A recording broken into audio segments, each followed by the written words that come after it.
Live in Love by Tim Washburn and Ruby Flowers, my mother's maiden verse, wrote to my father.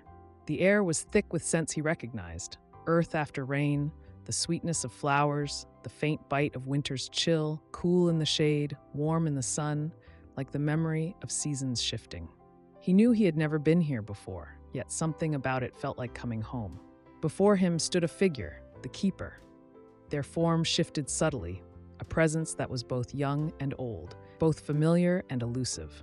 When he looked closely, they seemed to take on countless faces, as if everyone he'd ever known, everyone he ever would meet, lived within them. The keeper's gaze held a quiet, timeless knowing, a reflection of himself, of those he loved, and perhaps even of those he had yet to meet. "Welcome," the keeper said, their voice soft yet resonant. "This is the Garden of Stars and the Graveyard of Stardust, a place of endings and beginnings, where all that has lived and all that will live are bound together." He nodded, absorbing their words, feeling a gentle hum beneath his feet as if the earth itself were whispering. In the soil, he saw tiny specks of dust, each one luminous, each one holding a faint, pulsing light, like stars scattered in the ground. This, he realized, was star soil, made up of all that had been, the particles of lives and memories stretching back through time. Every speck was an eternity within an eternity, both infinitely vast and impossibly small. "What is this place?" he asked, his voice a quiet echo in the stillness. The keeper gestured to the garden, their hand moving through the air as if parting invisible veils.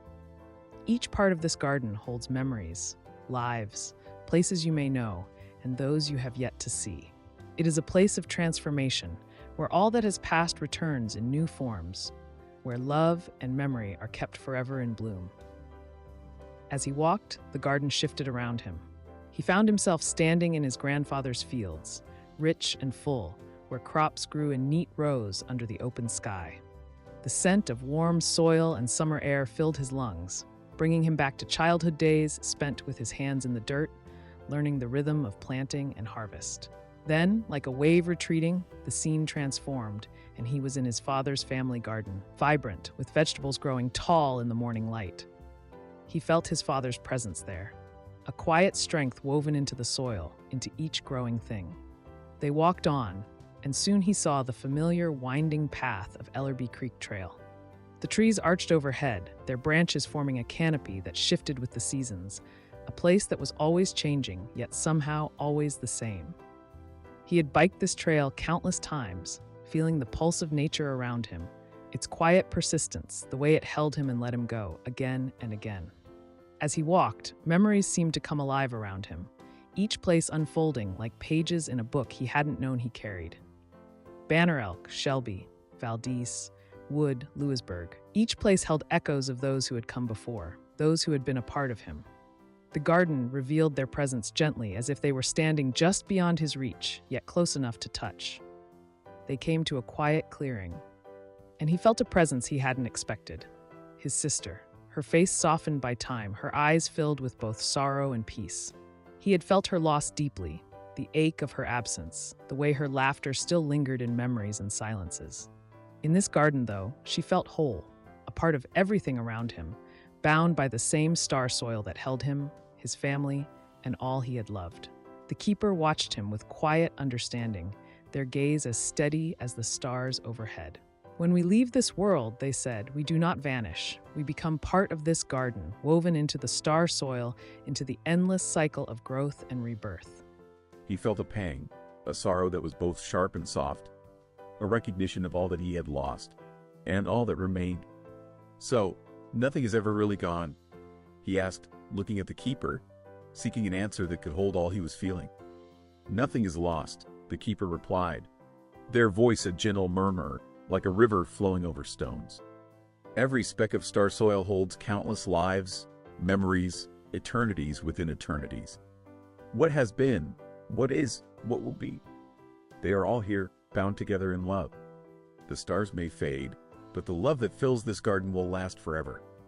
In that moment, he heard a quiet refrain, a line of verse passed down to him from his mother. It rose in the air around him, a soft song that seemed to echo through the garden, carried on the wind, as if whispered by the leaves. "The stars will last forever, forever and a day. but God and I will live in love when the stars have passed away. The words settled into him, filling a part of him he hadn't realized was empty. This was the verse his mother had sent to his father in a letter during the war, a line that had brought comfort across an ocean and through generations. Here, in the Garden of Stars and Graveyard of Stardust, it felt like the garden itself was singing it, reminding him that love was a force beyond time, a bond that held all things together. They continued walking, and he felt the presence of others, too. Faces familiar and unknown, souls who had walked their own paths and left their own marks on the world. They were woven into the soil, the plants, the air itself. He felt a shared faith, a gentle current in the garden, honoring all who had come seeking connection, seeking meaning. As he walked, he realized that every step in this garden was a journey through his own heart, through the lives of those he loved and those who had come before. The stars above, the soil beneath, they were one and the same, bound in an endless dance of creation and return. They reached the edge of the garden, where the path seemed to fade into starlight. He turned to the keeper, feeling a sense of peace he hadn't known before, a quiet understanding that filled him like the stars filling the night sky. "Will I return here someday?" he asked. The keeper smiled, their form shifting one last time, becoming both childlike and ageless, a presence that was both beginning and end. "You never truly leave," they said. "You are already part of this garden, part of the star soil, part of the endless love that binds all things." As he stepped away, he heard his mother's verse once more, a gentle reminder, like a hand resting on his shoulder. "The stars will last forever, forever and a day, but God and I will live in love when the stars have passed away." And with that, he left the garden, yet it remained within him, a quiet place, filled with stars and stardust, where life and love bloom, decay, and return in endless harmony.